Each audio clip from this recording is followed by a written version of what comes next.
श्री सत्यनारायण व्रतकथा अध्याय 4 श्री गणेशाय नमः. सूत वाच. आता साधूचा इतिहास श्रवण करा सांगतो तुम्हास.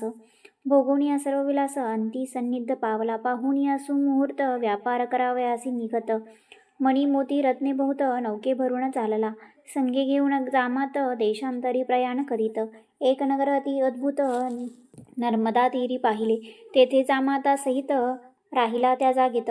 क्रय विक्रय असमंतात करीतसे आनंदे. करावे सत्यनारायणाचे पूजन त्याची विसरला आठवण. प्रमादे करून धनधान्य त्यात लुब्ध झाला. त्या कर्मविपाके करून तापला परम गहन. एके दिवशी त्या नगरात जाण राजभांडार फोडले.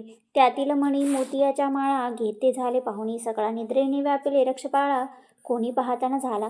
सूत मागत बंदीजन जागे करीती राजा लागून. शौचविधी स्नान करून बसता झाला सिंहासनी. सेवकजन सर्व येऊन करून या साष्टांग नमन. सांगती सर्व वर्तमान चोरे भांडार फोडिले. रत्नमाळादी धन नेले सर्व हरण करून. आज्ञा केली समस्ता लागून धरून आणा चोराते. न आणिता तस्कर होईल तुमचा घात फार. हे ऐकून दूत विचार करीते झाले ते धवा. शोधित चालले ग्रामांतर कोठे न लागे त्याचा तार. विलाप करीती नाना प्रकार आता काय करावे. राजा आता दंड करून घेईल सर्वांचे प्राण. ऐसे मनात भय मानून काय करीते झाले. परदेशी साधूस जाणून थोर चोर हाच हे स्थापून त्याचे केले बंधन.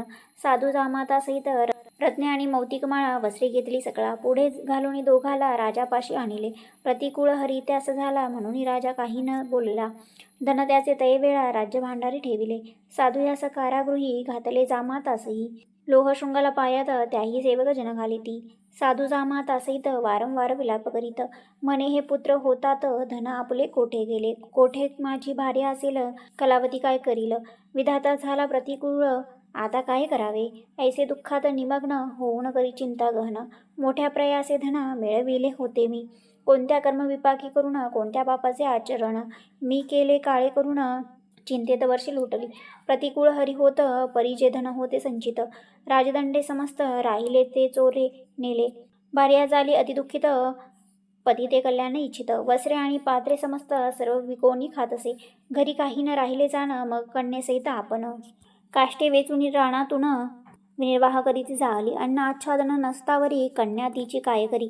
राहत होता ब्राह्मण शेजारी त्याचे घरी जात असे. तो तेथे सत्यनारायणाचे अर्चन करीत होता एक ब्राह्मण. कलावती करून नमन काय तेथे बोलली. पिता आणि भ्रतार घरासे येती सत्वर. तू मज पावशी सर्वेश्वर तरी मी पूजन करीन. ऐशी ती प्रार्थना करीत तथास्तु म्हणती सभासद. कथा ऐकुनी प्रसाद घेत प्रांतकाळी घरी आली. आई म्हणे सुलक्षणा कोठे राहिलीस कोणे कारणा. सत्यनारायण कथा पूजना सर्व तीच सांगत असे. माते इच्छा पूजीची करून आहे म्हणशी तू जरी जाण. जनक आणि भ्रतार मिळून घरी यावे यासाठी. मातेचे आले मनास भिक्षार्थ गेली नगरास. न करिता आयास बहुत धन मिळाले. मग तिने आणून साहित्य कलावती पूजा करीत. लीलावती सहित भक्तिभावे पूजिला. कलावतीचे पूजे करून प्रसन्न झाला नारायण. कृपावंत दयाघन त्याचे वर्णन कोण करी. सत्यनारायण उवाच. या पूजेचे महात्म्य वर्णून शकती निगमागम. देवाधिदेव पुरुषोत्तम भक्तिभावे तोष तो भुक्तिमुक्ती देणार. त्यास न सोसे गर्वाचा भार. ब्राह्मण म्हणे चमत्कार. श्रीहरीने दाखविला कलावतीकरिता पूजन. त्या दिवशी सत्यनारायण राजाचे स्वप्नात येऊन काय बोलता झाला.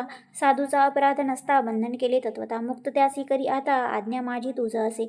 स्वपर्यका वरुती राजाने निद्रा केली होती. ते विप्ररूपे तयाप्रती बोध करिता जाहला.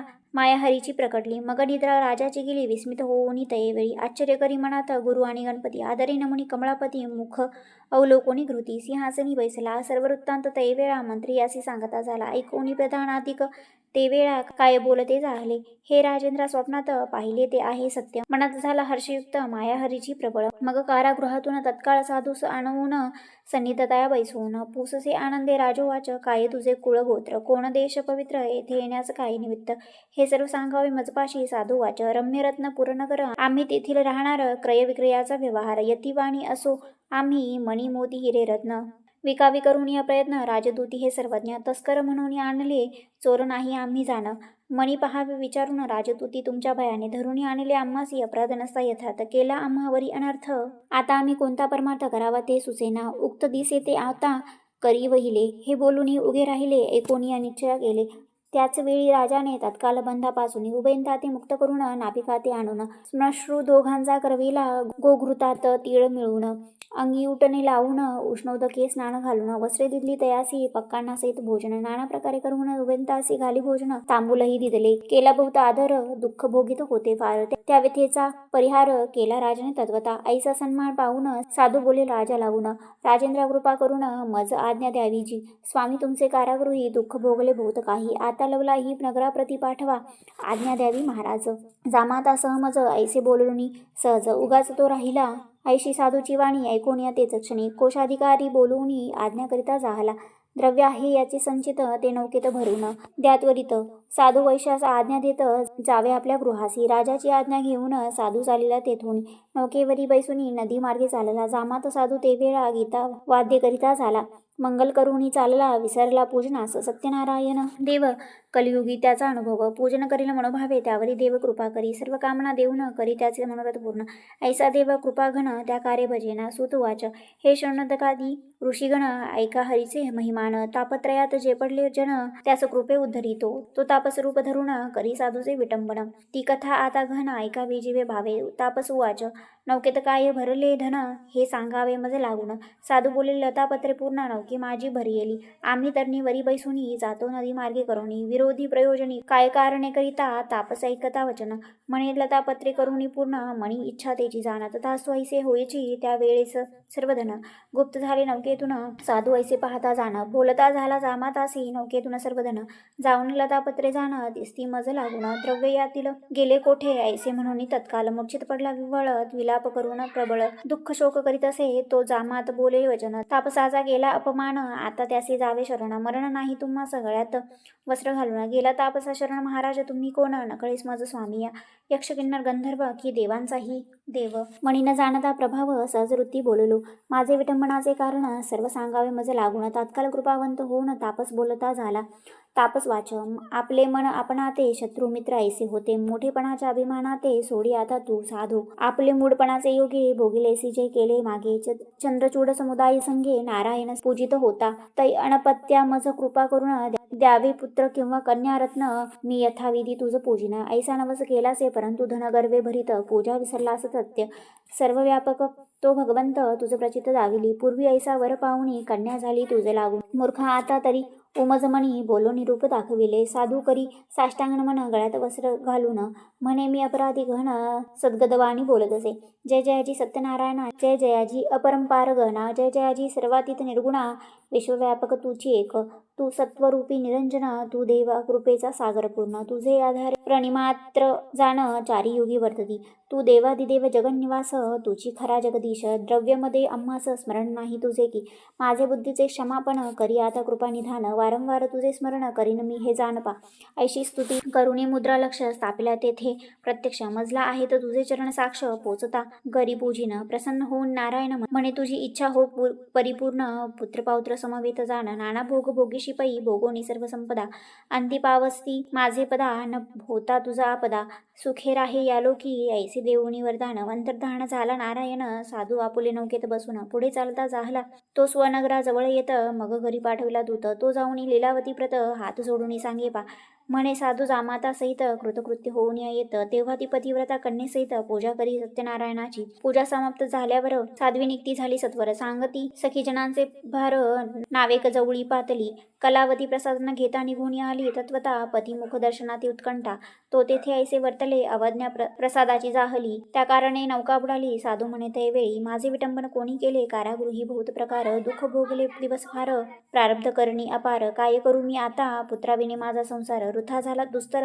आता माझे जीवासी धिक्कार अशा प्रकारे विलाप करी तैपती मरण ऐकून कलावती शोक करी दारुण इतक्यात लीलावती पूजा सारुण मंगले करिता आली जामाताचे निधन ऐकताच शोकपूर्ण कलावतीस पुढे घेऊन रुदन करी अपार स्वामी मी कृतार्थ असता काय झाली ही अवस्था धिक्कार तुझ्या प्रभुत्वा आता ऐसे बोलून शोक करी कन्येचे मुखाकडे पाहे तो मुख मृगांक उतरला आहे मातेच्या मुखाकडे ती पाहे पडली धरणी अर्चित कडदळी स्तंभाचे परी पडताच झाली घाबरी. सावध होऊन सत्वरी पित्याचे मुख पाहत असे. रूपे अत्यंत सुंदर, नेत्रातून वाहे नीर, मोत्यासारखे हृदयावर शोभायमान होत असे. हा प्रिय, हा नाथ समर्थ, मजवरी का केला अनर्थच. आता जिने माझे व्यर्थ झाले असे तुझविणे. पतीचे श्री अर्धांग हे वेदांत आहे चांग. अर्धांगचा आता अंग कैसे राहील समर्थ. कलावती आणि लीलावती साधू सहित आणि युवती शोकसमुद्रात बुडली. मग काय वर्तले ते ऐका. आकाशवाणी ऐसी झाली की कलावतीने पूजा केली परी प्रसाद न घेता आली. म्हणून देव क्षोभला आता प्रसाद घेईल आदरे. तरी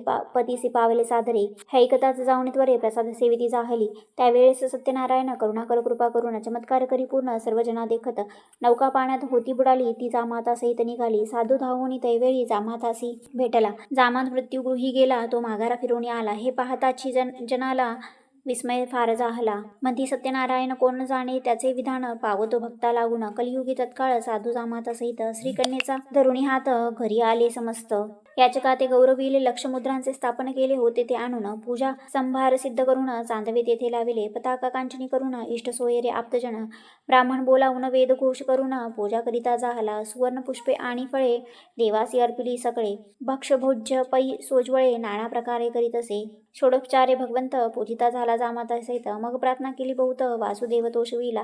साधू वाच प्रणमामी महासिद्ध सत्यनारायण प्रसिद्ध. मी मूढ मम अपराध क्षमा केली पाहिजे सुर सुराप्रती. नाना गंधर्वाची रीती तुझे हाती जगतपती. कलासूत्र सर्वांचे तुझे कृपेने चालती. तुझे कृपेने बोलती तुझे कृपेने जगती. वर्ततात सर्व लोक आता करुण मजवरी कृपा. करुणा करा जगद्रूपा माझी पूजा अंगीकारा निज रूपा.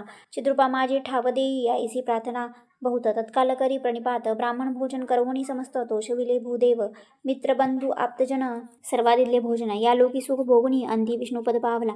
या विधाने करून करील सत्यनारायणाचे पूजन. त्याचे मनोरथ जाण तो देव पुरविल. जी कामना मनातून करील ती सिद्धी पावेल जाण. कलियुगी हे पूजन स्वतः प्रकटून चालविले. इति श्री इतिहास समुच्चय श्री सत्यनारायण कथा चतुर्थाध्याय गोडहा. ओम नमो नारायण.